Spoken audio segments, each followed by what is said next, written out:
liibaan iyo ladnaan daawadayaal waa Shubaal Media halkan idinka soo gudbinaya Jaale Maxamed Siyaad Barre oo ahaa madaxweynihii Jamhuuriyadda Dimuqraadiga ee dalka Soomaaliya ahana aasaasay xisbiga hantida gacanka dalka Soomaaliya ayaa intii uu talada dalka hayay waxa uu Soomaalida u jeediyay khudbadaha aad u qiimo badan kuwaas oo ay ka mid ahaayeen khudbadaha uu aadka dadku ugu guubaabinayay inuu kala dardaarmay inaanay wadamo shisheeye u hanqaltaagin ee iyaga iskood wax u qabsadaan qof walibana ay mas'uuliyad ka saaran tahay inuu dalkiisa iyo diintiisa horumariyo isaga oo aan waliba ka sugin wadamo shisheeye taageero amaba aan u hanqaltaagin inuu hunguri bido wadamaha ah haddii waxooda kugu shubaan weligeed ku deeqmayso waxaad adigu gacantaada ku qabsato iyo maskaxdaada iyo taladaada iyo garashadaada waxaad ku qabsatay wax ku deeqi kara intaasaa jira oo uu la jiro iimaan iyo kalsooni aad naftaada iyo dalkaaga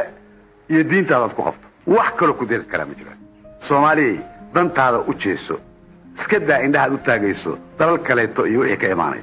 warkacay aynu tabcanay beereenna aan tabcanno oo badeena kala soo baxnay wax ku yaa oo xooleenna aan xanaanaysano aan ku noolaano wixii waxayna dheer aynu kaalmaysano asaan cadow ku ahayn dalkeena iyo dadkeena Jaale Maxamed Siyaad Barre waxa uu kaloo khudbadiisa ka mid ahaa oo sheegay inay Soomaalidu yihiin dad Islaam ah oo ku mahadsan yihiin dadkii shuyuuqda ay soo gaarsiiyay Soomaalida inay Islaam yihiin kuna baaqi noqdaan islaamnimadooda waxa uu kaloo yiri waa inaad midoodaan midna ahaataan kuna midoodaan diinta Islaamka aan isku raacdaan harig habeen subana Maxamed tawrad buu sameeyay ilaahay baa u dhiibay tawradda ku ahanay tawrad buu sameeyay meel adduunka aad tagto aadan dad islaam ku arkayn yaa fidiyay waxa yaa gaartay tawraddii Nabi Maxamed loo soo dhiibay ilaahay u soo dhiibay baa fidisay oo qof walba oo islaam ah taas saaran gacanku markuu dhashay waa shirinay waxaan ordagaysta waxaynu caabudnaa waa ilaahay weynaa waaxid ah wuxuu inoo soo mariyay oo inoogu sheegay dariiqan raacinayna kitaabkiisa kariimka wuxuu inoogu soo dhiibay rasuulkeennii suubanaa inoogu soo dhiibay inoogu soo dhiibay waxa halkaas ka soo ifbaxay ficilkii iyo qowlkii nabigu uu ka tagay ayaa ka soo ifbaxay xadiis buu noqday marka qof walba dariiqadiisa ha haysto hadduu doono laakiin midka inaga dhaxeeya waa tiirkaas dariiqada wado laakiin kaas uu ilaahay guddoonshay ummadaas aan abuurtay